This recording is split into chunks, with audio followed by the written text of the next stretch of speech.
These are the stories that help shape me, my business, Tyler, his business, his life, my family, how I am as a husband, a friend, a father. So today's guest is someone that connects with our core audience, that is not surface level, that is someone that shares the deeper reasoning behind what they're doing, gives you the hard truth about what it took to build the success that we all see.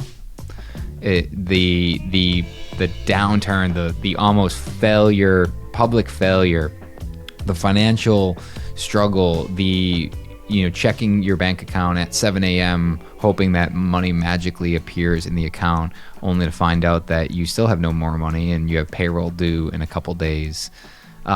It's the individual that might not be necessarily related to our industry, or you may not have even followed them, or maybe this person is you.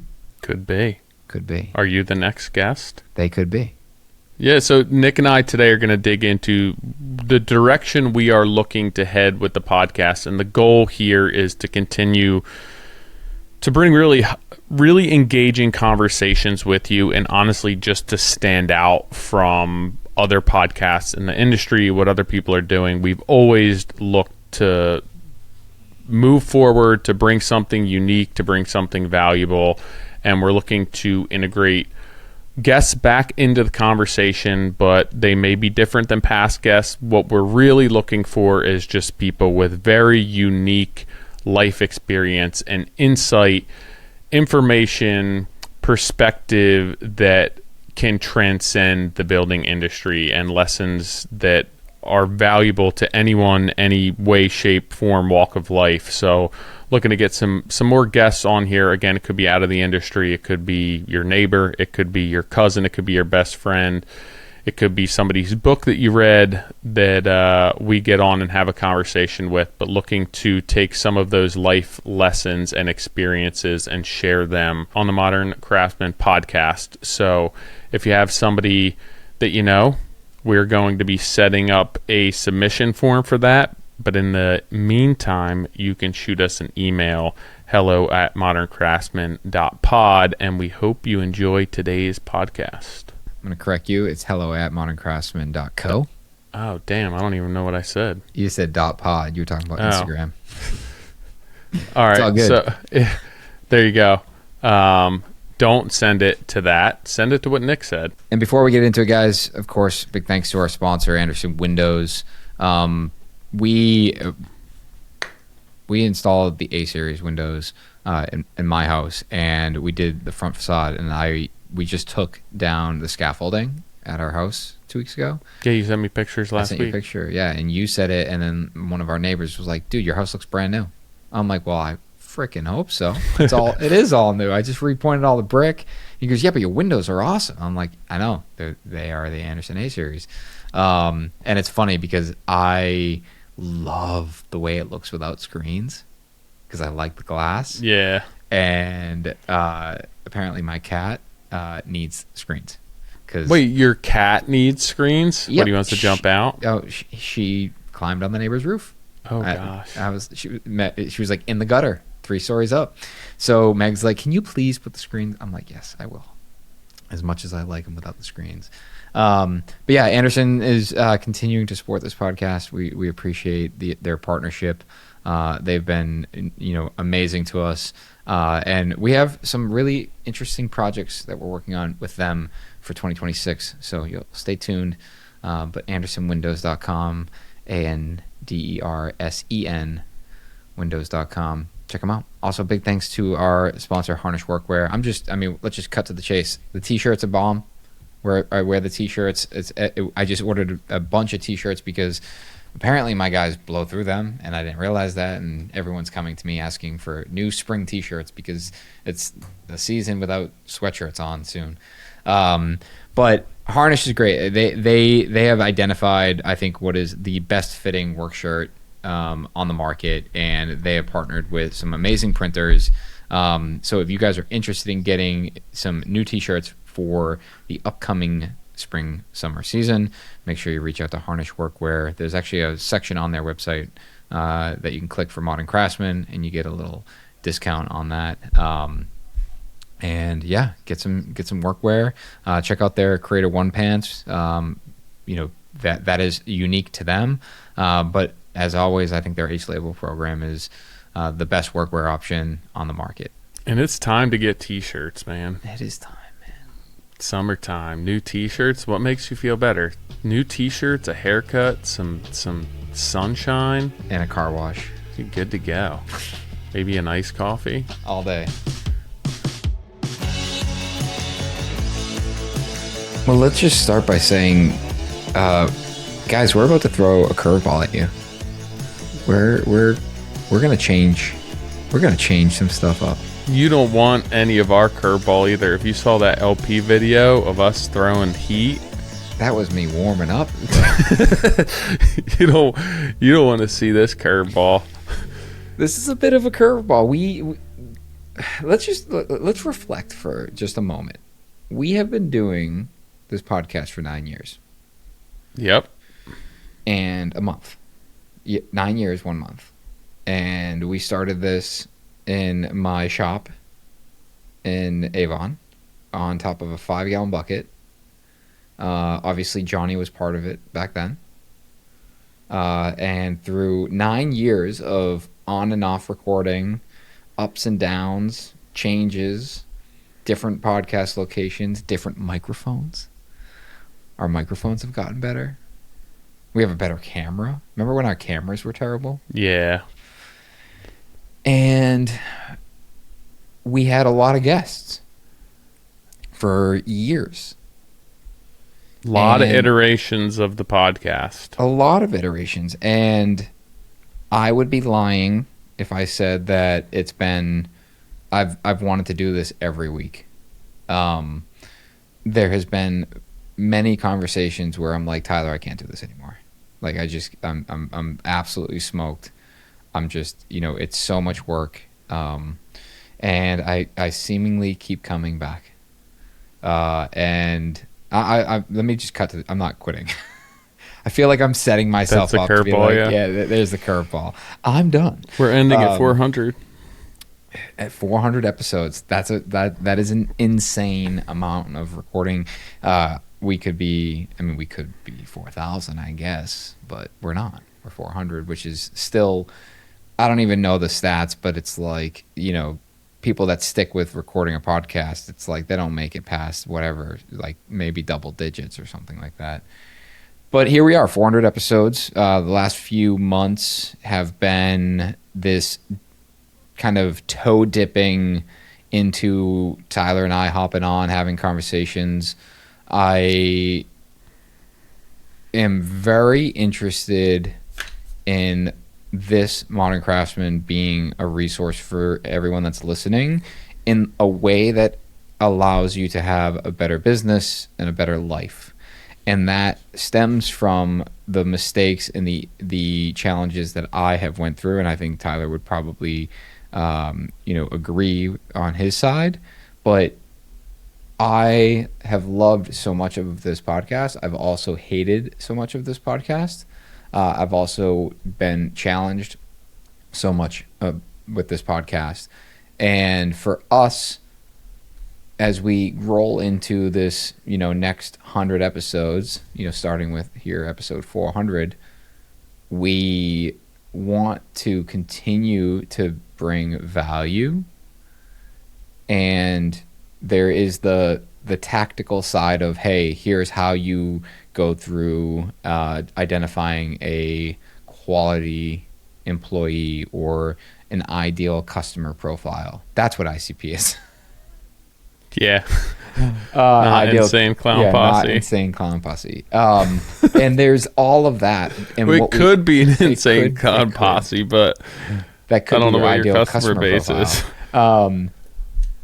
And we have explored and opened all these other avenues where we can get hyper vigilant and, on these topics of how to run a better business through our community that we launched just 2 months ago, which I can't believe how many of you guys signed up for it and how active it is. It's, overwhelming seeing it every night and everyone communicating and sharing their open conversations around how they built their business, to, our workshops that we do on a monthly basis, to the basically digital library of our business operations and how we do things. It's kind of brought us back to the podcast and realizing that this isn't about getting on here and walking you through step by step on how we run our business. This is about conversations that we want to have with people. Selfishly, I wanted to do this podcast because I wanted to have guests on that I looked up to, and then I wanted to drill them with questions that I had so I could then turn around and make my business better, which I did. And, you guys all got to listen to those conversations, and those were the conversations that I think brought the most amount of value. Also, I think that it would be an appropriate time, to paint a picture of what the podcast demands are outside of the podcast itself, right? So when we're talking about, hey, we want the podcast to evolve, we want to change, you got tired of the podcast, it stressed you out, it was too much work, which we all, that's life. There's ebbs and flows, ups and downs. There's times you're super into it and you're not. There's things pulling us in opposite directions, but what people don't see behind the scenes as far as partnerships that we have to set up, that we are doing bookkeeping, negotiations with. There's obviously attorneys involved with that stuff, contracts, motif and everything that we film, everything that they edit on the back end, strategy, content, deliverables, our email newsletter, the courses, monthly workshops. There's a lot besides just sitting down and recording a podcast for 2 hours, prep work, everything else, a half a day each week. There's a lot that goes into this, managing those relationships with our partners, sponsorships, offsetting the cost of production. It may seem at face value, it's I could just start a podcast, and you can, but to get to a point where you're 400 episodes in and you continue to evolve and continue to get better, there's a lot that goes into it, which at times it's where are we going with this? What are we doing? Is this serving me the way that it has? And I think what you have felt at times and what I have felt at times, and when I look to other podcasts for inspiration, what I find uniquely invaluable to them are the conversations with people, regardless of I know them or not, but just that have this extremely interesting, dynamic life experience and perspective that tells just an amazing story. And whether it's success, failure, hardship, challenges they faced, whatever that may be, to me, those are the most engaging conversations to be a part of, but also to listen to when I listen to other podcasts as well. I find people who have struggled, people who are experts in their field, people who just have this experience of life that is so immersive and so exquisite and so unique to them, I find extremely captivating. Yeah, and that's what has been in the back of our mind in terms of bringing guests back on the podcast. Even as far as our guests before, and this is not to discredit any of our guests, we'll have a lot of those similar guests back on again, but it got to a point where it felt as though there's a podcast circuit and everyone's going around the podcast circuit and it's the same conversations and it's pulling teeth trying to get something unique out of it, even with the prep work and behind the scenes and sending questionnaires and polling them and what do you these are what we need from you. Sometimes it changes when you get on camera, when you start recording, and it felt as though it's like, what are we doing that's any different than anyone else, other than just saying, hey, we're one of the first podcasts in our industry that started? What do we bring to the table that's different? I also like when you say that out loud, the podcast circuit, it's great, visual. I also like it's not doing anything for the guest. And I Yeah. think that, there's building awareness, but at the end of the day, it's like when you put something out there, I mean, in my eyes, like if I'm going to be on someone's podcast, what is it like? How is that mutually serving one another? Like I'm on your, like, okay, a good friend of mine starts a podcast, wants me on, like, and I'm not getting anything out of it. Sure. But like, if I'm going to take 2 hours out of my day to be on a podcast, it's like, how do I leverage this? Like, what is the benefit for me? I want to bring benefit to them. Like, I want to have my unique perspective. Like, is it building brand awareness? Is it building, is it converting into work? Is it self-promotion? Like, and when I think about a lot of the guests that we had on, it was exactly what you said. It's like, they're just, we're just funneling through people that are kind of like high level, like have awareness in our industry, but the depth of the conversations were so surface level. Yeah.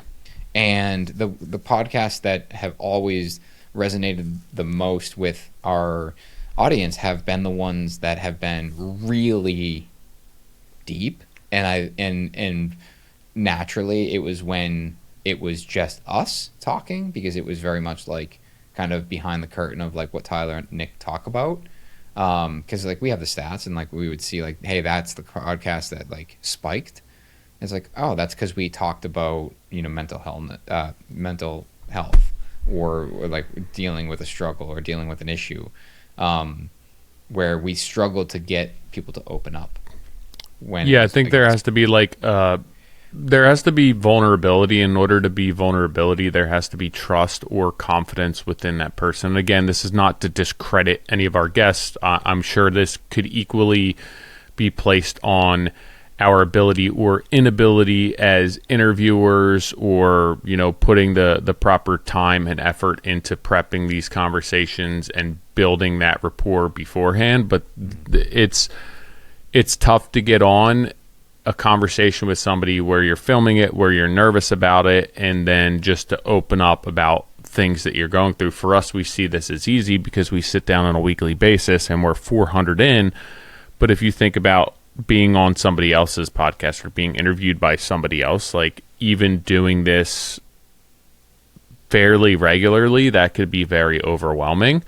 Mm-hmm. So all of that being said, I think our goal moving forward is to start sprinkling some guests back in. And I think one thing that we want to be doing is relying on you for insight, ideas, perspective as to people we could potentially align for this, topics that we could dive into, but just really having conversations that are based around hyper-specific topics, guests, situations, experiences, where it's like, hey, we have 2 hours to sit down with you. You went through this in life, or you experienced these hardships in life, or you had this success story. Let's dive into just that.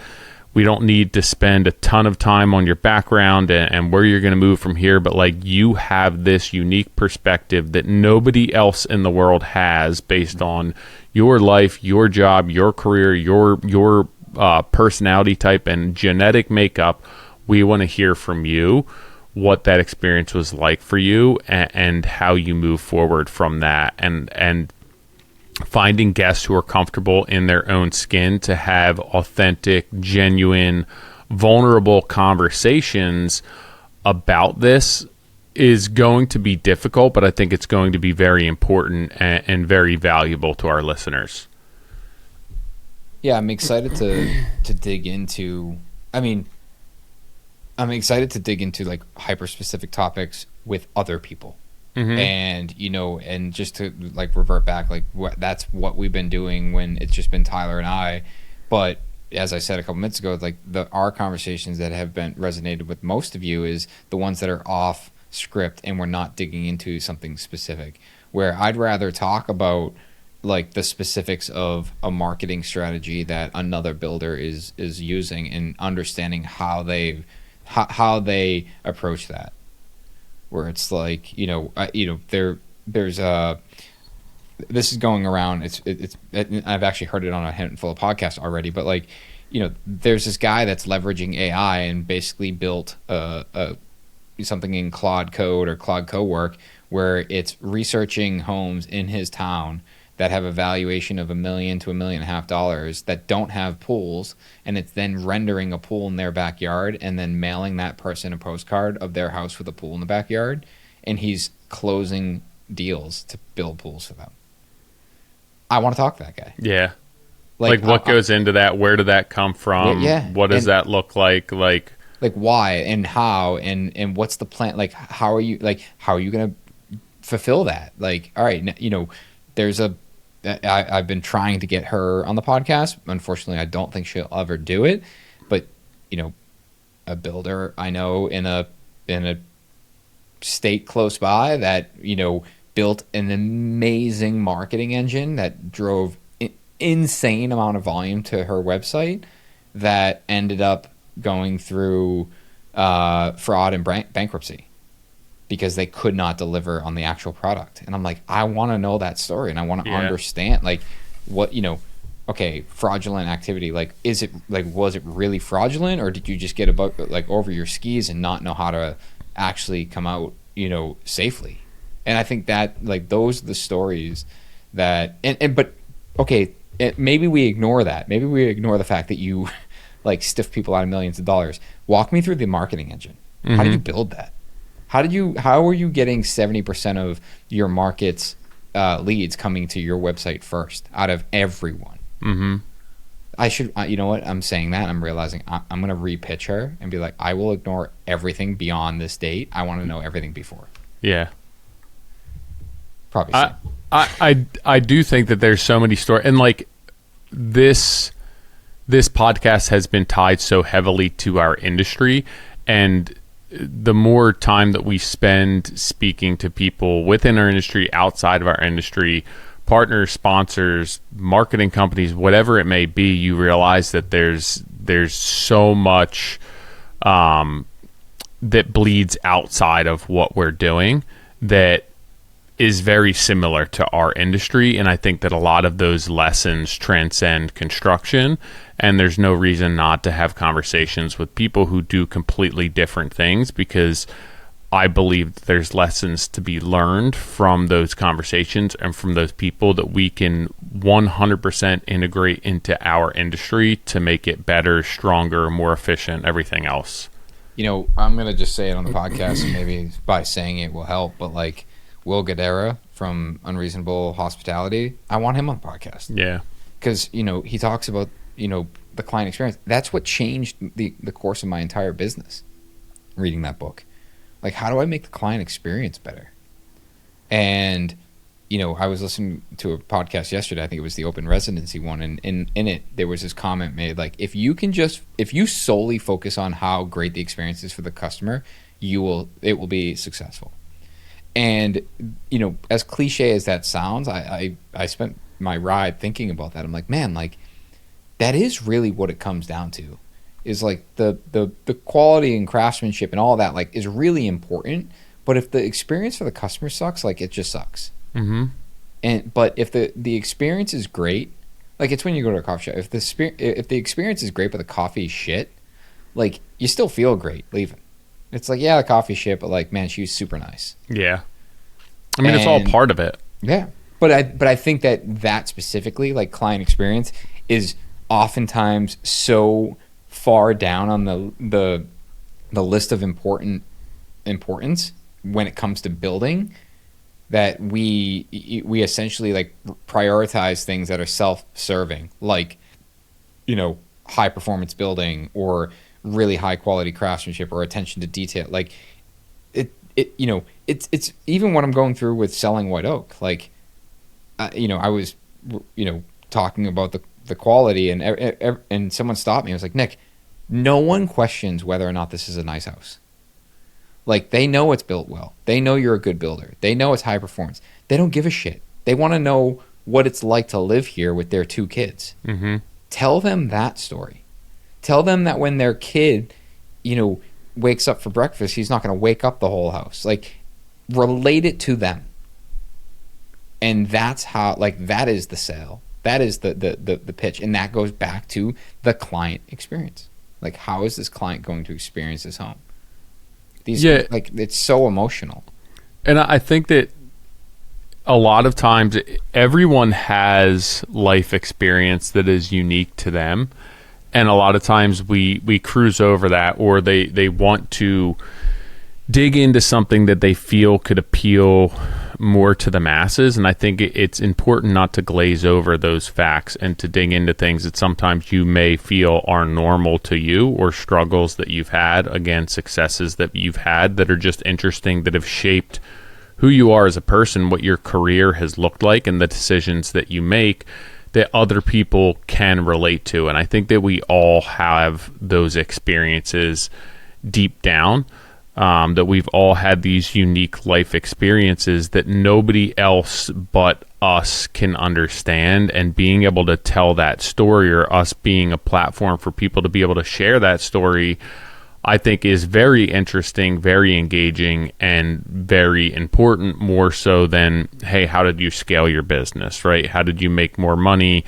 How did you go from 2 employees to 12 employees? There's so much more that makes that up, and that is responsible for that growth in your business, where it's like, how did you afford to do that at that point in your life where you had to borrow money to be able to grow and then to pay that back? And what did that debt look like? And what were the terms of that? And how did that affect your personal life and your family life, and not being able to go on vacations and having to, borrow money against your own house? Like, how did you make all of this happen?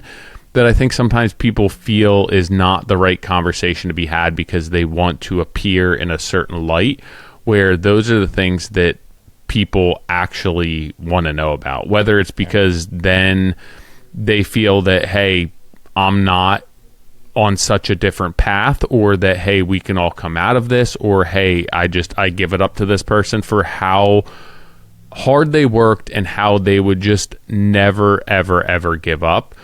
To me, those are the stories, again, when I listen to podcasts myself, that I just find like so interesting. The people who are just pushing the boundaries of life and business and risk to go after the things that they want in life, regardless of what's put in front of them, I find very, very interesting. Yeah, and I think it's important to note, like, I don't want to approach all these conversations about, like, on the brink of disaster, or or it, like, the failure or divorce or financial hardship. Like, it's just who is breaking down those barriers, or like who has seen tremendous success, and like what does that really look like? Like, how did you actually get to the point where you feel as though you've made it? Or maybe you don't feel that way, but everyone else from the outside looking at you does. And really dig into those specifics for you guys, the listeners. Like, I every podcast I listen to is outside of our industry. Yeah. What podcasts? What podcasts? Me? Yeah. Most of them are business and marketing related. Open Residency, I will say, like, Mark does an amazing job with his podcast. The production value is bananas. He's a great interviewer, and he was, to share, why we're having this conversation, I actually shared an episode with Tyler a week or two ago. I'm like, dude, I think we need to bring guests back on, but I want to approach it differently, and I want to come in and have these more specific conversations. And Mark does a great job where it's like, you listen to his podcast. I just listened to one yesterday, and podcast starts. He's like, so you did $100 million in 12 months. How'd you do it? Like, that's it. And I'm like, dude, I fucking love that, man. Yeah. Like, you just, like, you went right for it. And it's like the title of the podcast is like $100 million, 12 months, and why you can't, like, and why you'll never be able to do it. And it's like there's no hook. I mean, that's the hook, but like it's not a bait and switch. It's like, boom, here's the question everyone wants to know. How'd you do $100 million in 12 months? And the conversation just evolves from there, but it's he's you can tell that the questions he's asking here's when I think about this tactically. The questions he's asking are specific to how he wants to go back and run his business or revise his business. He had Dan Martell on, and Dan Martell talks about, he's a software engineer, and he talked about his use of AI, and basically was like, here's, I forget, the 8 tools I'm using for AI. And he walked through all of them, why he uses them, and why, like, what his, what he's getting for output on that.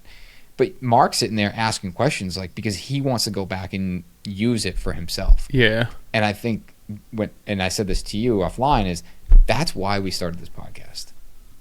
I had people on the podcast, because I was like, how are you doing this?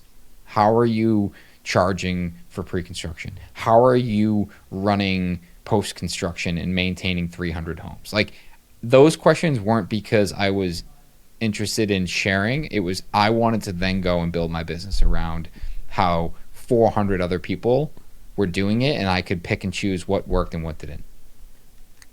Do you think, is there in our catalog of guests, do you feel that there was a certain profile that was more willing or apt to have those open, natural conversations than others?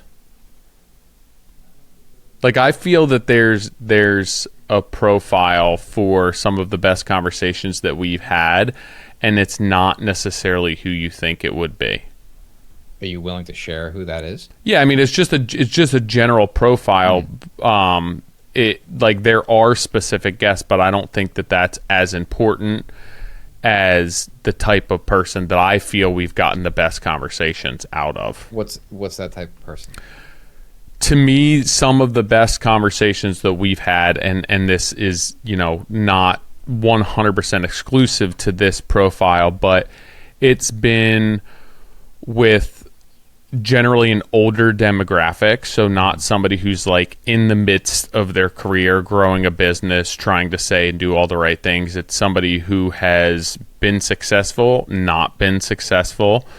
It's somebody who's had businesses that have failed and not failed. And to me, it always seems as though it's somebody who's comfortable enough in their own skin to be open and honest about what they've struggled with, and not from a, hey, look at me now perspective, like I've been there, I've done that, and I've conquered that, and now I'm on top, but more so as like, hey, everyone's going to go through this, everyone's going to fail. You can't pretend that you have all the answers. You can't pretend that even at 7 years old that you know what's going to come next. And for me, that's just been somebody who's a little bit older and a more mature, just somebody with a bit more life experience, where it doesn't seem as though they're coming on and the platform is for them to say all the right things and market their business, but more so just tell a compelling, compassionate story of life experience and what that's looked like to them. And that's been guests that we've had on ourselves. That's been guests that some of our sponsors have put us in touch with. It's been all over the map, but for me, it's generally somebody who's like may not know Modern Craftsman and may not have followed us that long, and is just like, oh yeah, I'm just having a conversation with 2 guys. Do you know the School of Hard Knocks on Instagram? The School of Hard Knocks? Yeah, he's this kid. He goes around and interviews billionaires, and he'll just like walk up, hey sir, excuse me, when have you ever, like, he'll just follow someone and be like, hey sir, question for you. Is this your car? Is this your house? And then we'll just immediately get into like, what business are you in? How much money have you ever made? I think I'm bringing that up because he is so just like, he's relentless. He'll just immediately go up to someone and ask, like, when was the first time you made $1 million? Or how much money have you made in your life? What was the biggest year you had? And like, some people won't answer it, But I find that his, from like, we'll talk about virality. Like, I think his virality is that everyone wants to know what the answer is. Mm-hmm. And, I think about the conversations. Like, it's not even that I want to know because I'm going to judge that person based on how much money they have made or have. It's just, holy shit, he made that much money. All right, now what does he do? And it's like, oh, I started a cardboard box company. And it's like, that's crazy. And then he asks, like, how did you know to get into cardboard boxes? And it's like, or like, what made it? Like, he just asks the questions that you want to know. Yeah. And and I'm not saying that we'll sit on here and be and have like, hey, how much money do you make? What's your salary? But I think that those conversations could and would be important, and those that are willing to talk about it, I think, would be great. Where it's like, hey, that's a question that comes up constantly, like in private conversations. Like, hey, man, like, what do you pay yourself? Yeah, nobody knows. I don't know. How much money do you really make? Are you just getting by? Are you actually killing it? Or like, is it somewhere in between? And I have found in those conversations, in the genuine conversations, it's more about the validation of the fact that it's not a facade. And that, yes, there's times like, okay, sometimes it's not as much as they think, or sometimes it's more than they think. And then the follow-up is like, how? Break that down. Like, and then it's like, okay, well, in order for me to make that much money, here's how here are the 5 income sources I have. And when you start breaking it down, realizing, okay, man, that makes more sense. The effort seems to equate to that dollar value. I'm only doing 1/5 of the effort, which is why I'm only making 1/5 of that amount of money. And I think that is an interesting approach, and not this doesn't have to center around how much money someone makes or like what their salary is, but I think that those type of conversations where it's like, I mean, another great example, let's remove money for a second. A lot of the conversations that I have really valued out of the podcast, I would share with you the fact that they were older, but a half a dozen of them or so all told us the same piece of advice in their conversations. And that piece of advice was that, or their story, I should say, was that they didn't make real money or feel like a real business until their kids were out of the house. And that came up a lot. Mm-hmm.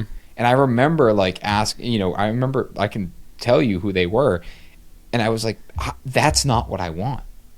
I don't want to wait. I don't want to struggle for 18 years and then have my kids graduate and then all of a sudden like I'm killing it. Yeah. Like, I want that now. And I'm like, so let's take that off the table. Hey, I'm not going to have my kids out of my house before I figure my shit out. So what did you figure out when your kids left? Yeah, and is that possible to do? Is it just because you had more time? Okay, well, why was time equating to the success of your business? Because what? Because you were too focused on what? You were in the field and you had to work at night? Like, so I should work during the day and not be in the field. And it's like, those are the conversations where it's like, man, this is really really peeling the curtain back in terms of like, man, the guys that I look up to, yeah, they're all older. They don't have kids they don't have kids that live with them. Or a friend of mine, I got lunch with him 2 weeks ago, and we were chatting about a mutual friend of ours, and we were just going on and on about how he does all these things. He's got these events, and he's got this, and all these companies and property, and I'm like, and my buddy goes, dude, he has no kids. Mm-hmm. And I'm like, I hate the fact that that's like an excuse, but I literally have 15 activities to manage after work and weekend. True. And weekends, forget it. Like, there's zero happening on the weekends except for what they have to do. And maybe I squeeze something in, but it's totally ad hoc. Like, not being scheduled. Like, I will like maybe do something in between, but it's 15 sporting activities. It's probably more than that. But point being is like, you don't have that luxury. So then, okay, if I want what he has, like where does the sacrifice come? Get rid of the kids. Get rid of the kids. Problem And that's it for solved. the episode. No, but like it's true. And I think that a lot of those people, it's based on their experience and what they've gone through, and they can reflect on that now and say, like, yeah, very clearly this is when that shift happened, this is when it changed. And I look back, right, I'm 40 now, so I look at 15 years ago when I started my business, or when I got done college and I was looking at jobs and considering starting my business, and things that people said to me then that just didn't make any sense to me. Like you're saying, you won't make real money until you're X amount of age, or people won't hire you for anything other than price until you get to a certain age. And thinking like, well, how can you just say that so matter of fact and so simply, and why can't I be the exception to that? And I look at it now and I'm like, I feel that I say the same type of things to people, and I don't even consider that like that's what I heard, and that life and experience has taught me those things, and that like it's just my life now, it's just my business now. But you have to have some sort of perspective of that, where it's like, oh, I just talked to a younger guy who's considering starting his own business, and he asked me how I do things, and I tell him, and he's like, well, I have no idea how you could get away with that. And it's like, well, I didn't when I first started, but I do now because of 15 years of experience and 15 years of developing confidence and developing a workflow and a client profile and all those things that, like, yeah, I'm comfortable saying those things and turning down those jobs, but like I wouldn't have been at your age. And I think that life experience leads itself and lends itself to a really great conversation with people. And unfortunately, like, yeah, there's some people who are very young who have had life experience that has taught them these enormous and significant lessons. But I just think as an adult, as you have kids, as you grow in life and in business, and you understand who you are as a person, that you are able to acknowledge those things and inventory those things with a far greater like perception of what's going on.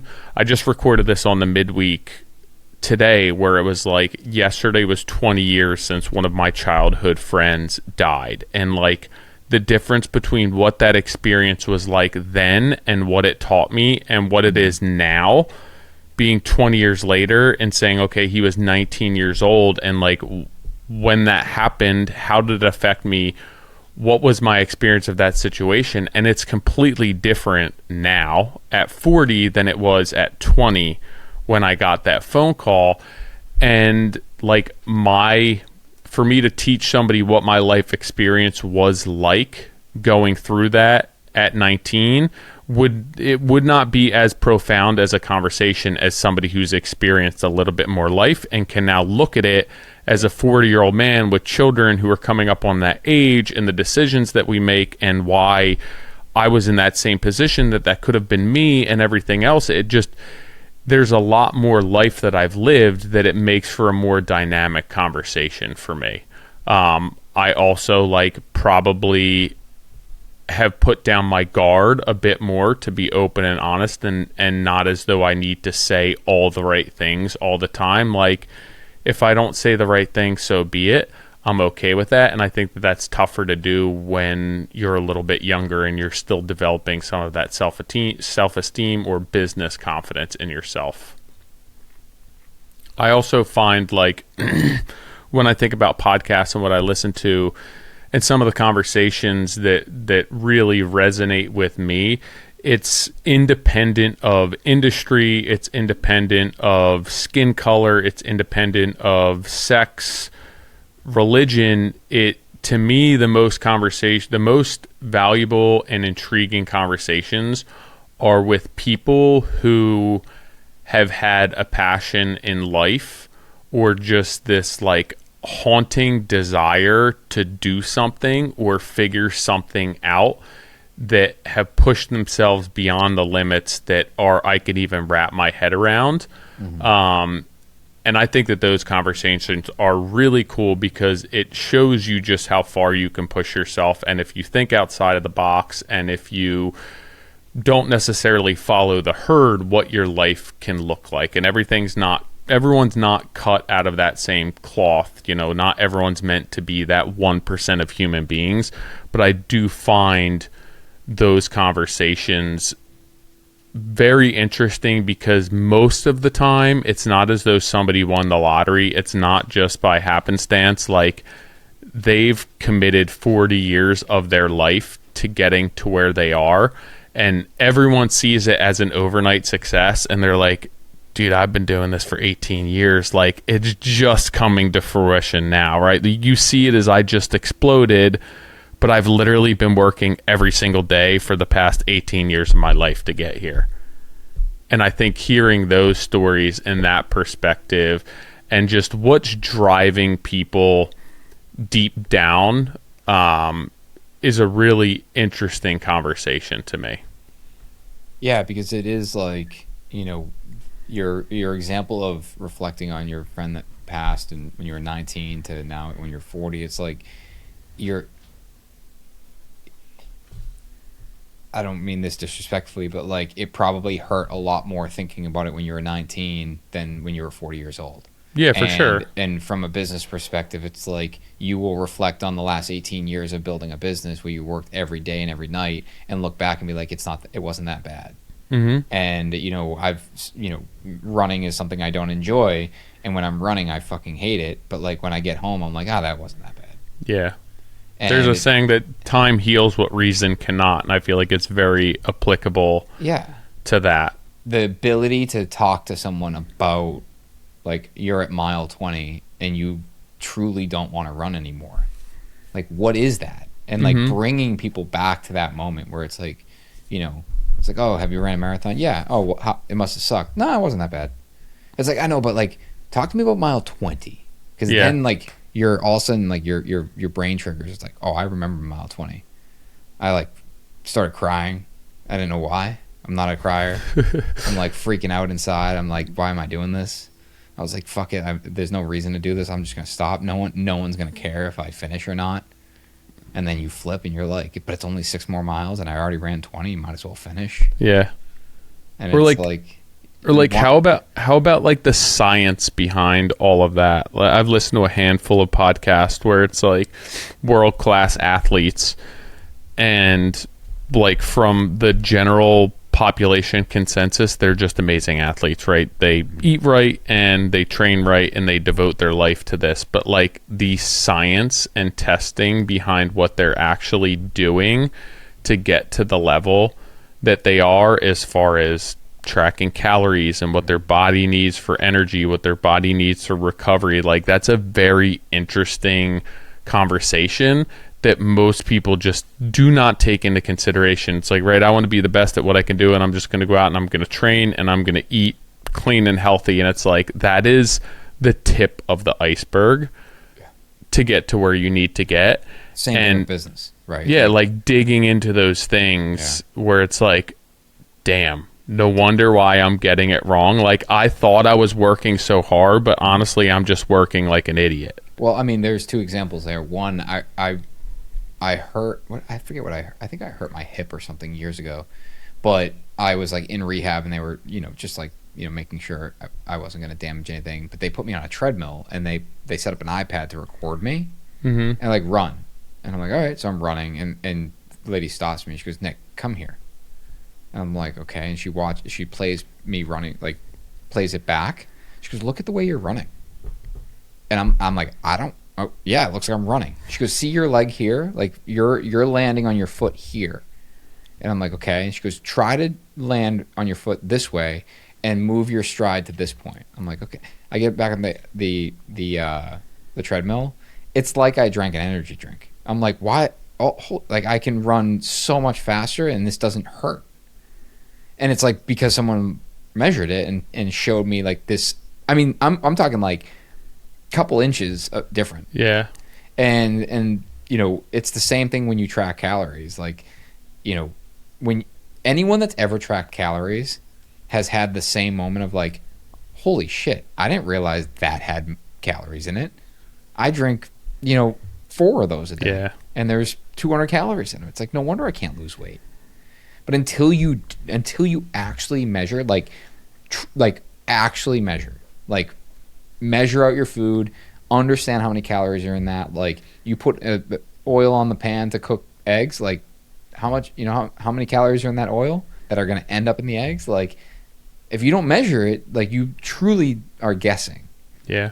And it's like, and to your point, the science behind it, especially when you start talking about elite, they're so micro, but when you compound, like going back to the marathon example, when you compound a few seconds over 26 miles, that makes a big difference. Yeah, I mean, like, specifically, I listened to this one podcast, and it was about this guy, David Roche. I don't know how you say his name, but he won the Leadville 100, and, like, I'm not going to get into it of a different guy. In depth, but essentially he wasn't a long-distance runner. He was not, like, an endurance athlete. He could run a very fast mile at a very high cadence and keep a very low heart rate. So he was basically, I'm not an endurance runner, but I can smash the Leadville 100 record because I can run fast with a low heart rate. So, like, he realized that his challenge was fueling, right? He doesn't have an issue running fast and maintaining a low heart rate as long as he can fuel his body while running a long distance. So, like, all the science behind getting him the calories that he needed to be able to maintain the cadence which he was running while not having too much, not having too little, and maintaining that low heart rate. And, like, he came out first time running that thing and, like, smashed this record that had been held for how many years in this endurance company or culture that's like a cult, where, like, nobody outside of this culture and this community is able to do this. And, like, I know nothing about that, but geeking out on the details and the nuances of that stuff, where it's like you just learn about things that you would have no idea otherwise, getting a glimpse into these experiences and lifestyle aspects and decision that these 1 in a million people do is so interesting to me. And it doesn't matter if it's somebody running, if it's somebody on a dirt bike, if it's somebody who's doing, like, marine biology research. That drive and that yearning to constantly uncover more and more and more, just get more out of life, to me, it does transcend whatever industry or whatever topic they're focusing on, more so to just, like, the personality and the mindset. And I think a lot of it's an entrepreneurial or type A mindset that just really feeding the curiosity of life is really, really interesting to me, where it's like, how does this person tick? How do they get up every day and push that much harder than me? What are they doing? Like, if I give 100% effort, why am I still not as good as that person that's giving 100%? Like, what's the difference there? And I think trying to dig into that and finding out, like, what's making this person, whether it's a physical, a genetic, a cultural, a mindset, what is the difference and what has been the difference in these people's lives, I think is a really, really powerful conversation that has always intrigued me. And I would love to have more of them. And I think that a lot of those conversations do come from hardship. They come from hitting rock bottom. They come from bad life experiences, potentially bad upbringings. Some of those things just come from stacking small successes. Yeah. It's not everyone that has had this profound life tragedy that came up from the bottom. Like, there's people who, it's just like, I was consistent for 18 years and then it finally all paid off.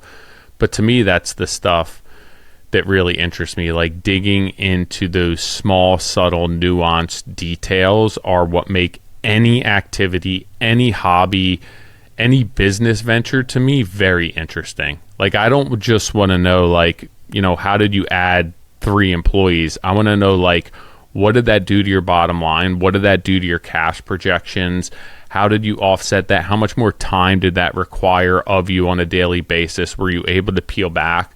Those are the things that interest me rather than just like, we have 45 minutes, we have an hour, let's tell your whole life story. Where it's like everyone's life story is kind of the same when you zoom out at that point. But I think that there's small stories within that are extremely nuanced where like if you look at your life and why Nick Schiffer is Nick Schiffer, why you want the things that you want, like there you could probably look back to a handful of experiences or lessons, failures, triumphs that are responsible or just alluded to this is who you're going to be in life. And I think that everyone does have that story and has the capacity to tell that story, but it's tough to find people who are willing to open up and be honest enough in an hour and a half conversation to get to that stuff. I guess that's what the premise of this podcast is about, right? Is opening up the opportunity for people and guests that you guys, the listeners, the viewers might know that we should be talking to, because these are the stories that help shape me, my business, Tyler, his business, his life, my family, you know, how I am as a husband, a friend, a father. I don't think we really fall into the entertainment category. Like, I think that maybe we can be entertaining. But I think generally speaking, people are listening to this style content for the education. And that is what I am trying to get out of this. I'm trying to be more educated about my life and how to shape my experiences. You shared something at the beginning of this, or maybe in the middle at some point, but getting to a point where you care less and less about saying the right thing. Mm-hmm. I wanted to bring that back because a friend of mine texted me yesterday. He's in this industry, and he's like, I literally don't know who else to text right now because I don't think anyone else gets it except for you.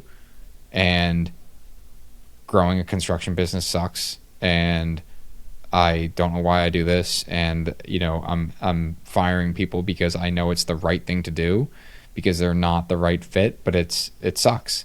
And I'm like, dude, I couldn't agree more. But the reality is, the older we need to get you on the podcast. He is on my list. I was like, but the reality is like, we spend our life keeping these people close, whether it's in business or friendships or relationships or whatever, that don't actually bring any inherent value to your life. And I don't mean that just financially, but I do think that everyone that you hold close to your chest, like, should bring some sort of inherent value, as you should bring them.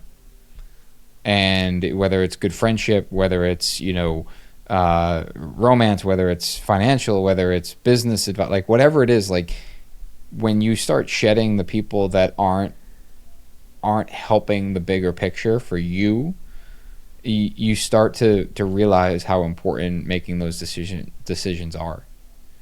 And to your point, like the older you get, the more comfortable you become with it, because I think that you start realizing that, you know, our time is in fact limited here on the planet, and why continue to live a life? It's something I struggle with. Like, I struggle with the idea that people just live here and are totally okay with, you know, contributing zero to, you know, their own life, never mind anyone else's life, and they're miserable.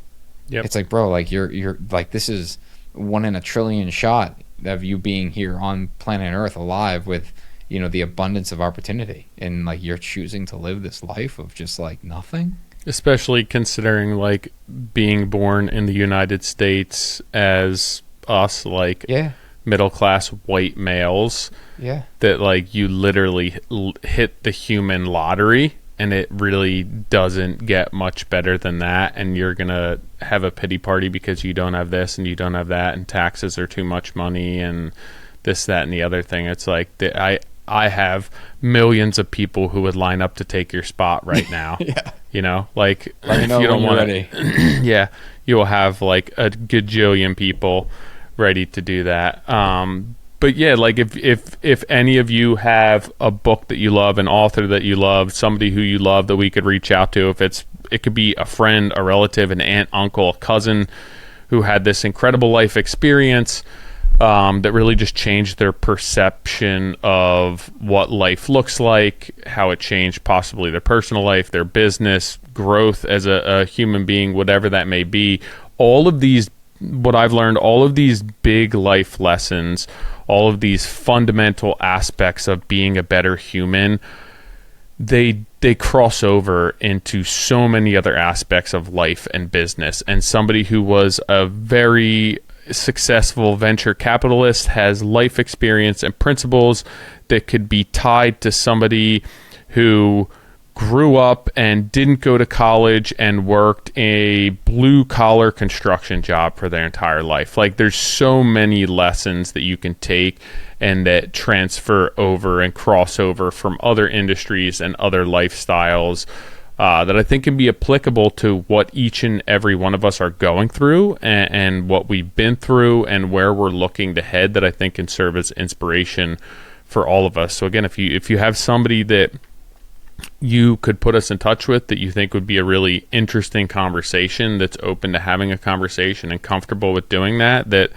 our audience or you could benefit from, we'd love to hear that from you. I think it's the direction that we are looking to head with the podcast, and just bring something different to the table rather than the standard construction industry podcast circuit. And again, nothing against prior interviews, and we'll probably have a lot of those same guests on again to dig into more specific topics. But I think that we do want to take somewhat of a different stance at this point and just be different than everything else that's out there. That's always been the goal for me, and not remaining comfortable, not be, remaining complacent, and really pushing the boundaries of what we're able to do as a podcast. We're going to put together a landing page so you guys can make this a simple submission. But for now, email us hello@moderncraftsman.co. We check the email. We'd love some recommendations. So that is going to be the best way to contact us. And then just a few other things. You guys, we launched a community a couple months ago. A ton of you guys signed up. Tyler, the amount of activity in there and the questions and the conversations happening is in some ways overwhelming. And thankfully I got my notifications figured out so I can make sure I'm not missing anything. But we launched that as a private community where we can have some of these more honest conversations about, even just money, like, charging and more one-on-one conversations in a group setting. So if you guys want to be part of that community, you can sign up. It's on it'll be on our website as an opportunity to join that community. And then lastly, we do a monthly workshop. We've been doing this every month. But the only way to get the invite is to be part of our newsletter. So head over to moderncraftsman.co, sign up for our newsletter, and then once a month we send out a notification that we'll be hosting live workshops.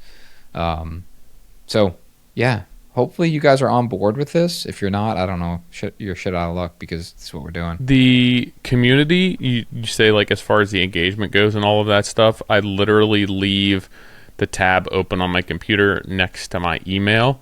And whenever I'm on my email, I'll pop in there and see what sort of activity and questions are going on, contribute, and it's a nice little place to spend some time and associate, engage with other contractors, builders, get your questions answered. We have people asking for documents, resources that we can point them towards, answering questions, their experience. So it's really cool. I'm on there almost every day just looking at what's going on and engaging with people. So it's been really neat to see. You know what? I should make this simple for you guys. If you guys follow the Modern Craftsman on Instagram, all the information is in our highlights, so you can join the community there. There's a bunch of free downloads, but also the workshops, and you can sign up for the newsletter. So Modern Craftsman Pod on Instagram. That's the best way to get all the contact information that you guys need.